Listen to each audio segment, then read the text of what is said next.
Good morning student. आज हम हिंदी गद्य खंड के पाठ 7 को पढ़ेंगे, जो है सीरीज के फूल। इसके लेखक हजारी प्रसाद द्विवेदी जी हैं। तो आइए पहले लेखक के बारे में कुछ जान लेते हैं। हजारी प्रसाद द्विवेदी जी का जन्म उत्तर प्रदेश के बलिया जिले के एक गांव दुबे का छपरा में सन 1907 में हुआ था। उन्होंने काशी के संस्कृत महाविद्यालय से शास्त्री परीक्षा उत्तीर्ण करके सन 1930 में काशी हिंदू विश्वविद्यालय से ज्योतिषाचार्य की उपाधि प्राप्त की थी। इसके बाद ये शांति निकेतन चले गए। वहां 1950 तक ये हिंदी भवन के निदेशक रहे। तदंतर ये काशी हिंदू विश्वविद्यालय में हिंदी विभाग के अध्यक्ष पर बने रहे।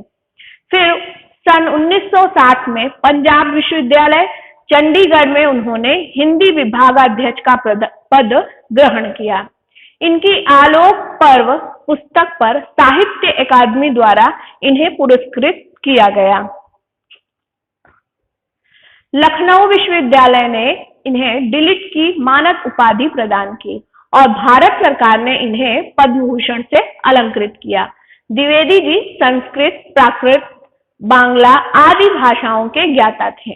दर्शन, संस्कृति, धर्म आदि विषयों में इनकी विशेष रुचि थी। इनकी रचनाओं में भारतीय संस्कृति की गहरी पैठ और विषय वैविध्य के दर्शन होते हैं। ये परंपरा के साथ आधुनिक प्रगतिशील मूल्यों के समन्वय में भी विश्वास करते थे। इनकी मृत्यु सन 1979 में हुई थी। इनकी रचनाएं देखिए।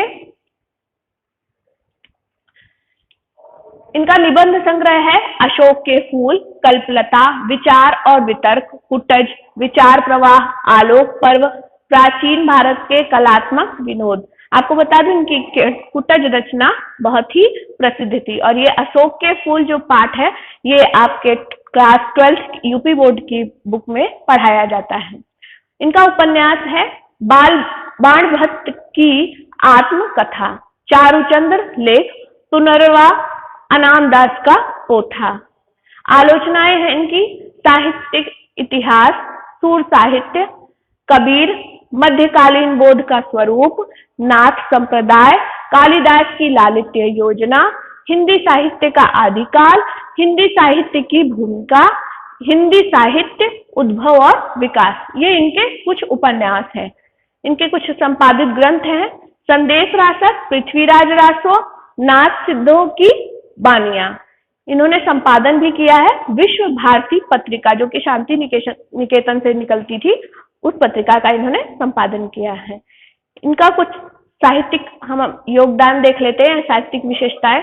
हजारी प्रसाद द्विवेदी का साहित्यिक भारतवर्ष के सांस्कृतिक इतिहास को दर्शाता है। ये ज्ञान को बोध और पांडित्य की सहृदयता में ढालकर एक ऐसा रचना संसार हमारे सामने उपस्थित करते हैं जो विचार की तेजस्विता, कथन के लालित्य और बंधन की शास्त्रीयता का संगम है। इस प्रकार इनमें एक साथ कबीर, रविंद्रनाथ व तुलसी एकाकार हो उठते हैं। इसके बाद उससे जो प्राण धारा फूटती है वह लोक धर्मी रोमांटिक धारा है, जो इनके उच्च कृतित्व को सहज राह बनाए रखती है। इनकी सांस्कृतिक दृष्टि जबरदस्त है। उसमें इस बात पर विशेष बल है कि भारतीय संस्कृति किसी एक जाति की देन नहीं, बल्कि समय समय पर उपस्थित अनेक जातियों के श्रेष्ठ साधनांशों के लवणनीय संयोग से उसका विकास हुआ है। उसकी मूल चेतना विराट मानवतावाद है। इनकी भाषा शैली देख लीजिए। लेखक की भाषा तत्सम प्रधान है। इनकी रचनाओं में पांडित्य प्रदर्शन की अपेक्षा सहजता व सरलता है। तत्सम शब्दावली के साथ इन्होंने तद्भव, देशज, उर्दू, फारसी आदि भाषाओं का भी प्रयोग किया है। इन्होंने अपने निबंधों में विचारात्मक, भावात्मक, व्यंग्यात्मक शैलियों को अपनाया है। आइए अब इनके द्वारा जो लिखित पाठ है, पाठ सीरीज के फूल, उसको देख लेते हैं। सबसे पहले उसका प्रतिपाद्य देखते हैं। शिरीष के फूल शीर्षक निबंध कल्पलता से उद्धृत है। इनका जो मूल निबंध है कल्पलता, वहां से ये लिया गया है। इसमें लेखक ने आंधी, लू और गर्मी की प्रचंडता में भी अवधूत की तरह अविचल होकर कोमल पुष्पों का सौंदर्य बिखेर रहे शिरीष के माध्यम से मनुष्य की अजेय जिजीविषा और तुमुल कोलाहल कलह के बीच धैर्य पूर्वक लोक के साथ चिंतारत कर्तव्यशील बने रहने को महान मानवीय मूल्य के रूप में स्थापित किया है।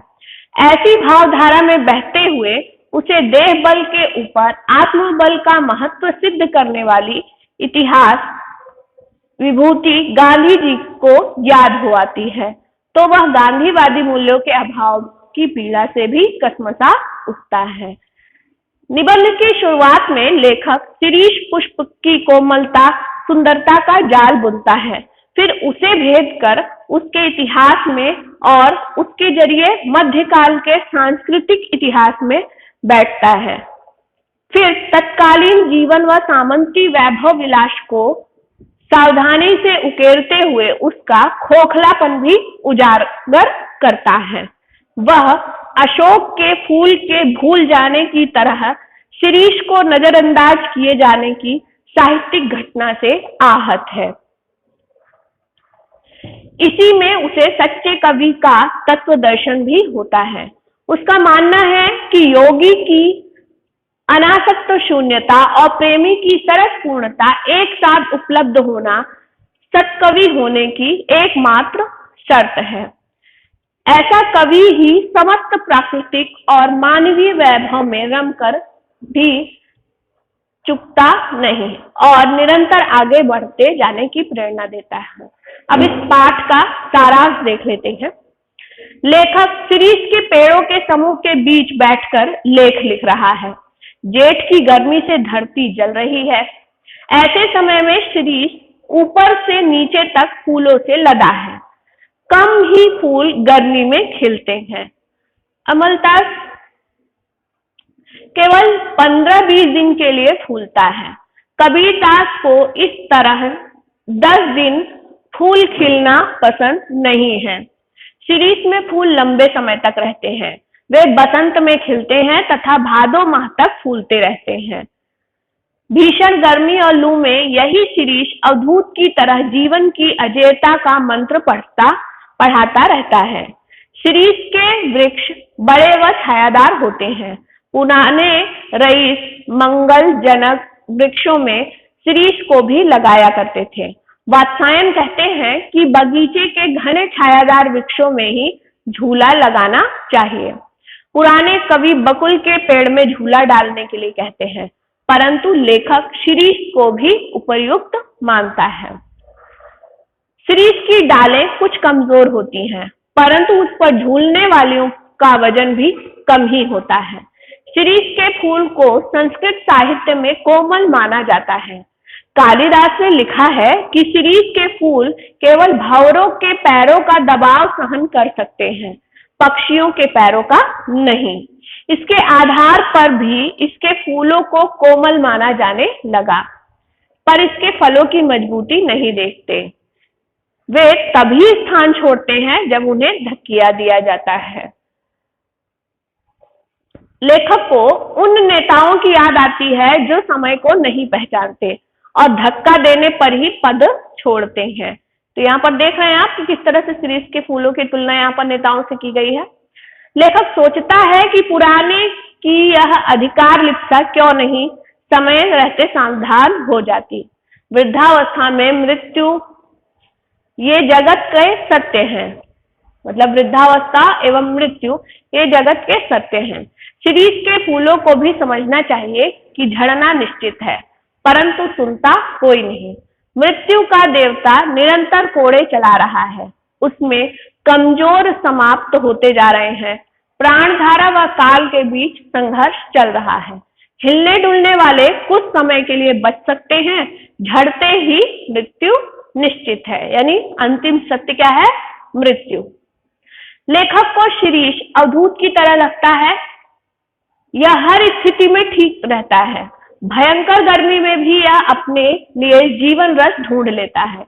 एक वनस्पति शास्त्री ने बताया है कि वायुमंडल से अपना रस खींचता है, तभी तो भयंकर लू में ऐसे सुकुमार केसर उगा सका। अवधूतों के मुंह से भी संसार की सरस रचनाएं निकलती हैं। कबीर व कालिदास उसी श्रेणी के हैं। जो कभी अनासक्त नहीं रह सकता, जो फक्कड़ नहीं बन सका, जिससे लेखा जोखा नहीं मिलता है, वह कवि नहीं है। कर्नाट राज की प्रिया विजिका देवी ने ब्रह्मा, वाल्मीकि व व्यास को ही कवि माना।